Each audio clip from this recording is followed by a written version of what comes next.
kasih Bapa. Kami percaya Engkau selalu pelihara hidup kami. Engkau tetap baik, selamanya baik. Haleluya Yesus. Ku tahu Bapa peliharaku, Dia baik, Dia baik.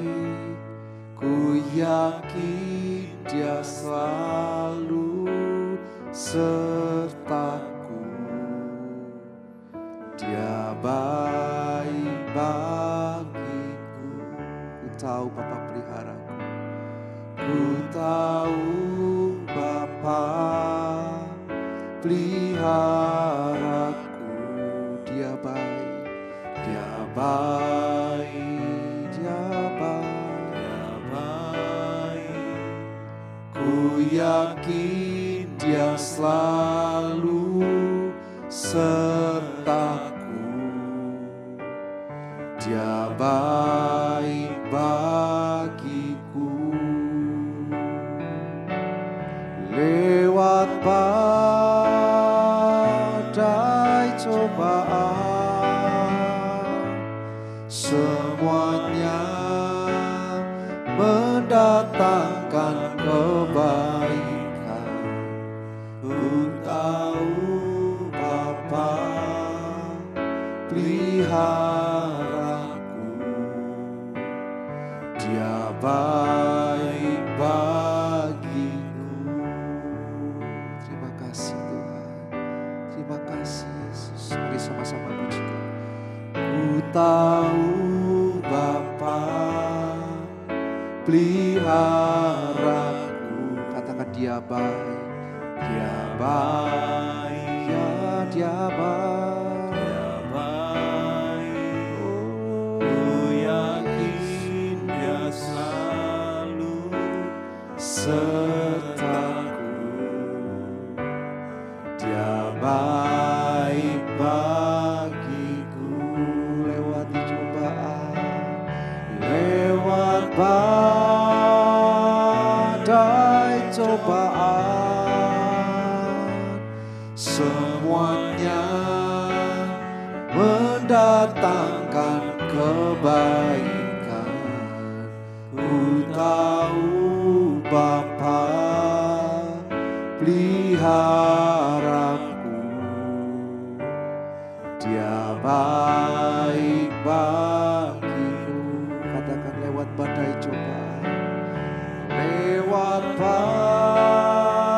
badai cobaan, semuanya mendatangkan kebaikan. Ku tahu Bapa peliharaku. Dia baik bagiku. Haleluya. Kami percaya Kau selalu ada buat kami, anak-anak-Mu yang berharap padamu, yang bersandar pada kuasa-Mu Tuhan. Kami gak mampu jalan sendiri. Kami yakin Engkau ada Tuhan. Kau menyertai kami. Kau memelihara kami. Kami percaya Yesus, tiada yang seperti-Mu. Kasih-Mu besar, kasih-Mu cukup. Kami kan lewati setiap masalah, badai pencobaan, sebab Kau bersama kami yakin, kami percaya, tiada yang mustahil, tiada yang tak mungkin. Kami bersyukur sebab Engkau baik, sebab Engkau setia, Kau dahsyat Tuhan, Kau heran, penyertaan-Mu sempurna, kasih setia-Mu selalu di dalam kami, dan itu yang kami percaya. Yesus, Yesus, Yesus. Katakan lewat badai cobaan, semuanya mendatangkan kebaikan. Ku tahu Bapa peliharaku, Dia baik bagiku. Lewat badai cobaan, lewat badai cobaan, semuanya mendatangkan kebaikan. Ku tahu Bapa peliharaku, Dia baik bagiku, Dia baik bagiku. Katakan Dia baik bagiku, Dia baik bagiku.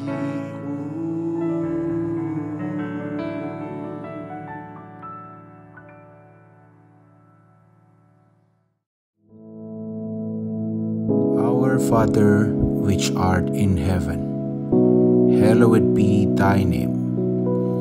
Thy kingdom come, thy will be done in earth as it is in heaven. Give us this day our daily bread, and forgive us our debts, as we forgive our debtors. And lead us not into temptation, but deliver us from evil. For thine is the kingdom, and the power, and the glory, forever. Amen.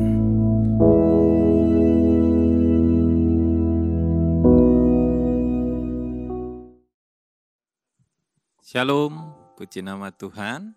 Pagi hari ini kita akan sama-sama belajar tentang kebenaran firman Tuhan. Bapak Ibu Saudara yang dikasihi Tuhan, ketika kita merenungkan akan kebaikan Tuhan, maka kita merasa diberkati oleh Tuhan luar biasa. Kenapa? Karena Tuhan itu selalu melakukan sesuatu yang terbaik dalam hidup kita. Setiap pagi ketika kita bangun, mungkin belum terpikir oleh kita apa yang akan nanti kita akan hadapi, hal-hal apa yang nanti mungkin kita kerjakan. Bahkan Tuhan sudah merancangkan suatu kebaikan, Tuhan sedang merancangkan sesuatu hal yang luar biasa yang mungkin belum kita pahami. Tapi yang pasti Tuhan selalu melakukan sesuatu yang baik. Saya yakin dan percaya setiap kita mempunyai keinginan, mempunyai harapan bahwa di setiap langkah hidup kita, di sepanjang hari ini, bahkan kalau besok masih diberi kesempatan oleh Tuhan untuk kita bisa menikmati kehidupan kita, maka kita pengen hidup kita ini diberkati Tuhan. Hidup kita ini dalam keberhasilan. Semua orang, bahkan orang-orang yang di luar Tuhan pun juga pengen hidupnya mengalami sesuatu yang baik gitu ya. Jadi itu adalah suatu harapan semua orang. Tapi apakah kita ngerti dan tahu kuncinya untuk kita boleh meraih suatu keberhasilan itu? Kalau kita cuma sekedar berharap saja, pengen saja, semua orang bisa melakukan itu dan punya keinginan itu. Tapi kalau kita lebih dari mereka, kita tahu kuncinya, maka saudara akan lebih menikmati berkat Tuhan lebih dari yang lainnya. Nah, pagi hari ini kita akan belajar bagaimana sih kita boleh menemukan kunci keberhasilan itu di dalam firman Tuhan.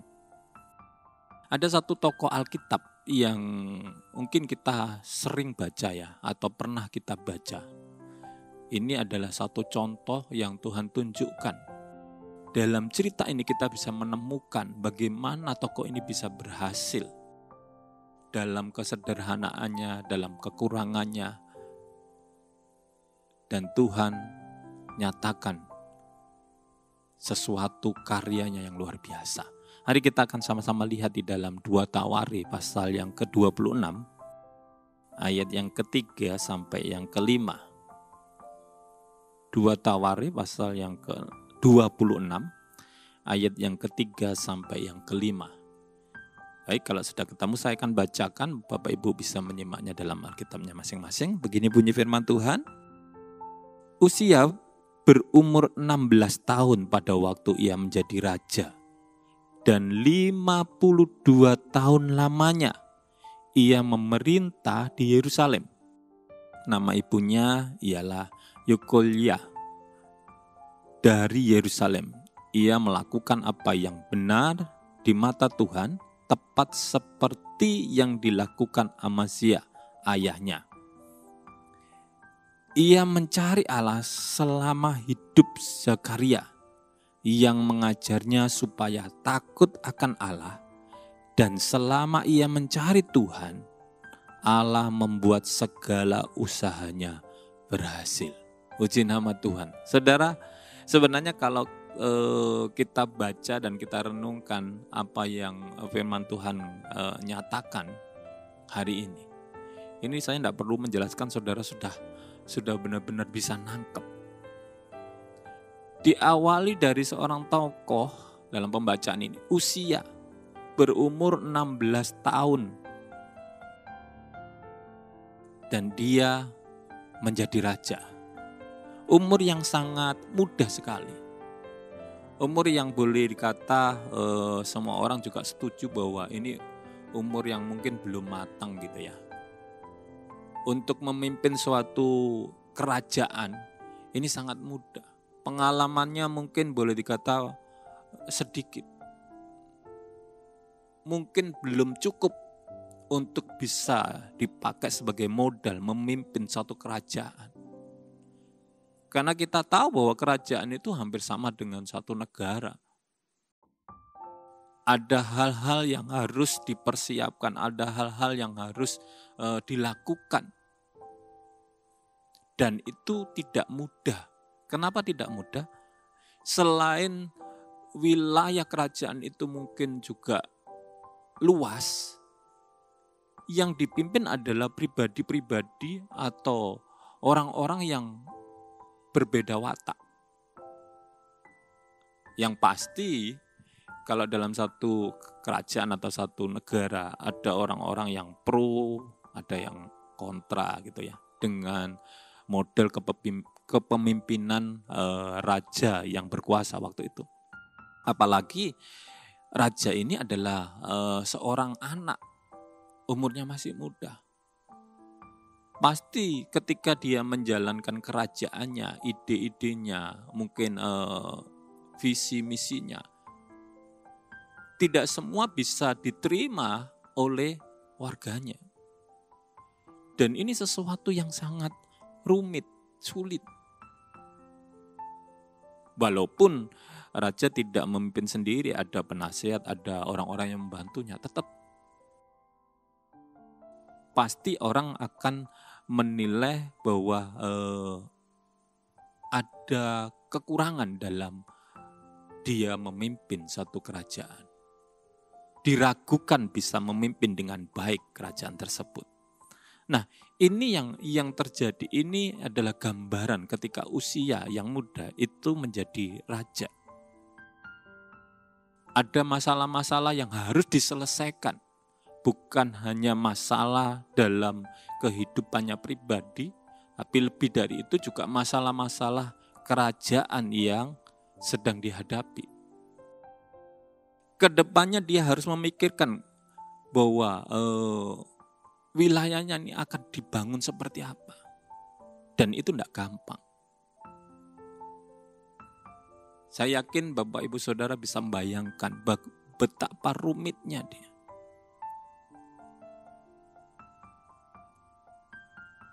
Nah, keadaan yang seperti inilah yang Tuhan ingin tunjukkan kepada kita. Bahwa dari modal atau dari satu hal yang dimiliki oleh Uzia ini.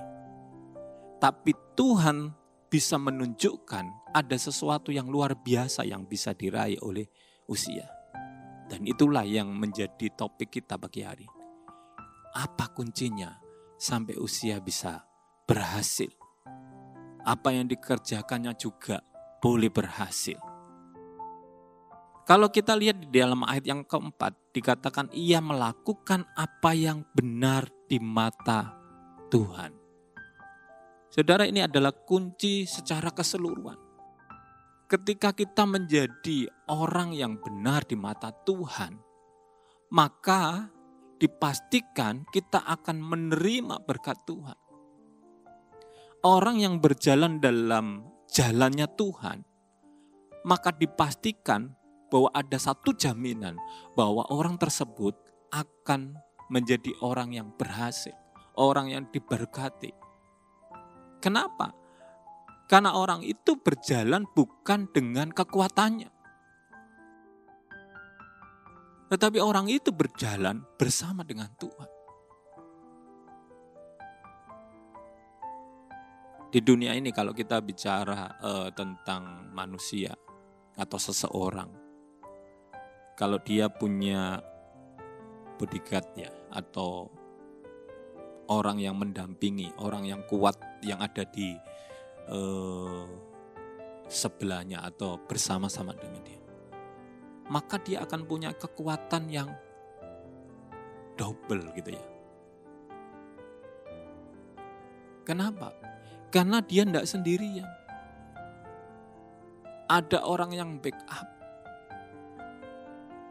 Sehingga orang itu merasa percaya diri, yakin, punya keberanian.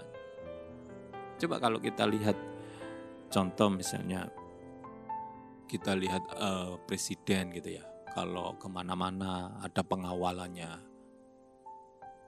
maka dia bisa kemana-mana dengan tenang. Karena ada yang jaga gitu kan. Tapi yang kita bicarakan pagi hari ini adalah lebih dari itu. Penjaga Uzia yang menyertai Uzia ini bukan penasehatnya atau orang-orang pintar yang ada bersama-sama dengan dia. Tapi jelas sekali bahwa Alkitab menyebutkan bahwa ia melakukan apa yang benar di mata Tuhan. Kalau dia menjadi pribadi yang benar di mata Tuhan, yang pasti dia selalu mengandalkan Tuhan. Walaupun dia sadar mungkin ketika dia memimpin kerajaan, dia punya penasehat yang handal mungkin. Dia punya prajurit-prajurit yang ya dipastikan kuat, dipastikan bisa mengatasi musuh-musuhnya. Bisa diandalkan dalam kerajaannya.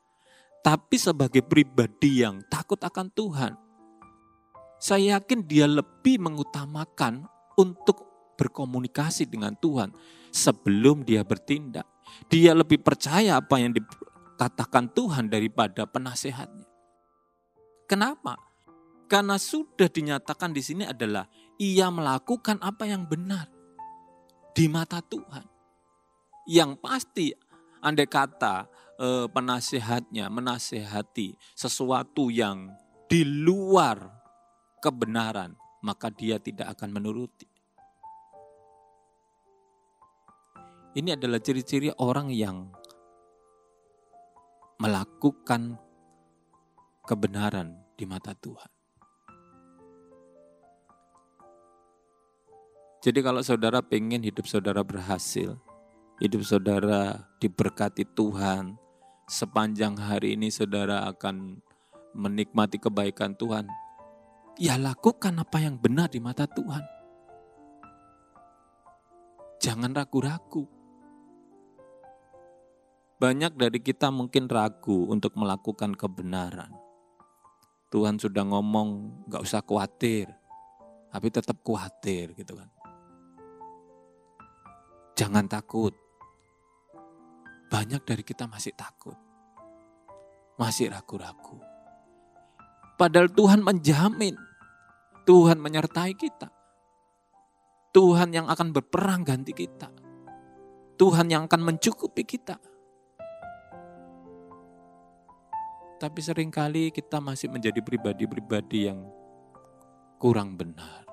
Kita masih takut, kita masih ragu dan sebagainya. Mari pagi hari ini kita belajar untuk menjadi orang-orang yang melakukan apa yang benar di mata Tuhan. Percaya sama Tuhan. Berharap sama Tuhan. Andalkan Tuhan. Maka saudara akan menerima apa yang Tuhan sudah janjikan.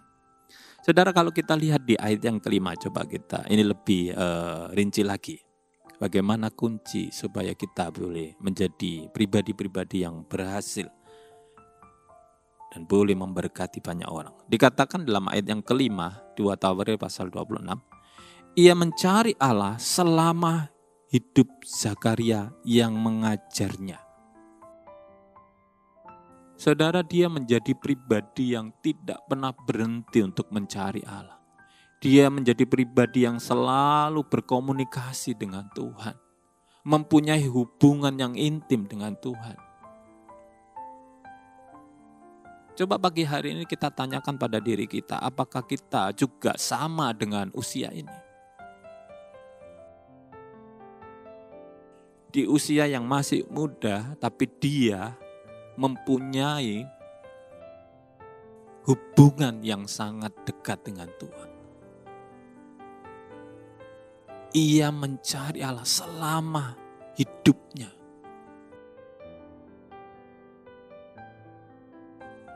Selama Tuhan memberikan kehidupan. Contoh pagi hari ini kita bisa melek, kita bisa bangun. Apa yang ada dalam pikiran kita? Kita mencari Tuhan atau mencari yang lain? Mari kita utamakan untuk kita bisa mencari Tuhan. Dan ini dinyatakan dalam firman Tuhan. Usia mencari Allah selama hidupnya. Artinya bahwa ketika ada hubungan dengan Allah yang terus-menerus, setiap hari, maka dipastikan hikmat Tuhan itu turun dalam kehidupannya. Ada banyak hal-hal yang Tuhan nyatakan, yang Tuhan tunjukkan. Tidak peduli dia masih muda, tidak peduli dia kurang pengalaman. Tapi kalau Tuhan yang nuntun, Tuhan yang mimpin, apa yang dikerjakannya semua beres. Semua berhasil. Kenapa? Ada pribadi, yaitu Allah sendiri yang menyertainya. Dan itu juga berlaku bagi kita saat ini. Siapapun saudara, sesederhana apapun saudara, kalau saudara menjadi pribadi yang selalu disertai Tuhan, menjadi pribadi yang selalu membangun hubungan dengan Tuhan, maka dipastikan saudara akan menjadi pribadi yang luar biasa. Apa yang menjadi keinginan saudara di sepanjang hari ini? Pasti Tuhan nyatakan dengan caranya yang ajaib. Saudara tidak perlu bingung, nanti kira-kira saya dapat apa ya di hari ini? Apakah nanti bisnis saya berhasil ya? Apakah hari ini adalah hari yang menyenangkan buat saya? Saudara tidak perlu khawatir. Kenapa? Karena Allah adalah Allah yang selalu menyertai saudara. Allah yang selalu menepati janjinya. Cari Tuhan selama hidup kita. Jangan kita dibodohkan dengan prinsip dunia.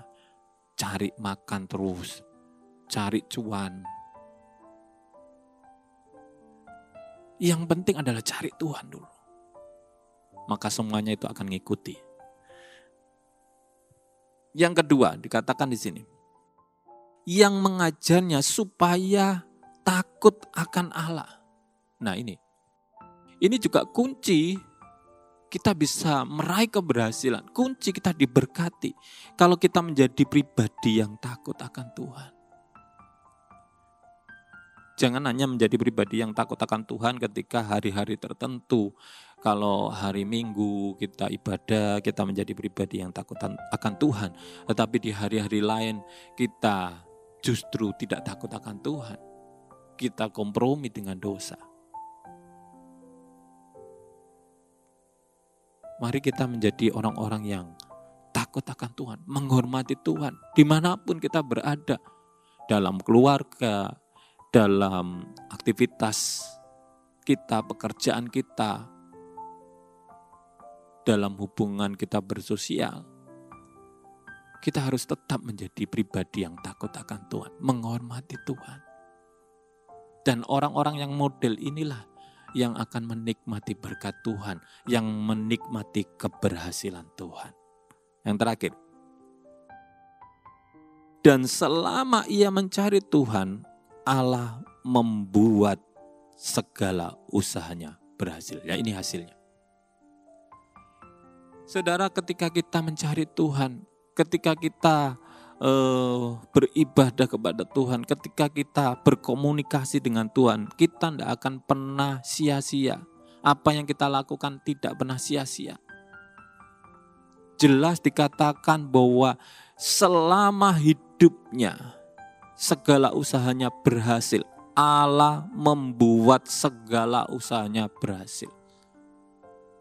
Bukan diri kita, bukan karena usianya. Bukan karena dia adalah keturunan raja. Tetapi jelas firman Tuhan katakan Allah yang membuat segala usahanya berhasil. Ada banyak usaha yang sedang saudara kerjakan. Ada banyak aktivitas yang saudara sedang lakukan saat ini. Tapi ingat bahwa yang membuat keberhasilan adalah Tuhan. Bukan diri kita, tapi Tuhan. Mari pagi hari ini kita camkan bahwa keberhasilan itu datang dari Tuhan. Bagaimana kuncinya? Kita harus menjadi orang yang benar, orang yang takut akan Tuhan, orang yang menghormati Tuhan, orang yang melakukan apa yang Tuhan mau. Dan lihat, Tuhan akan nyatakan hal-hal yang luar biasa.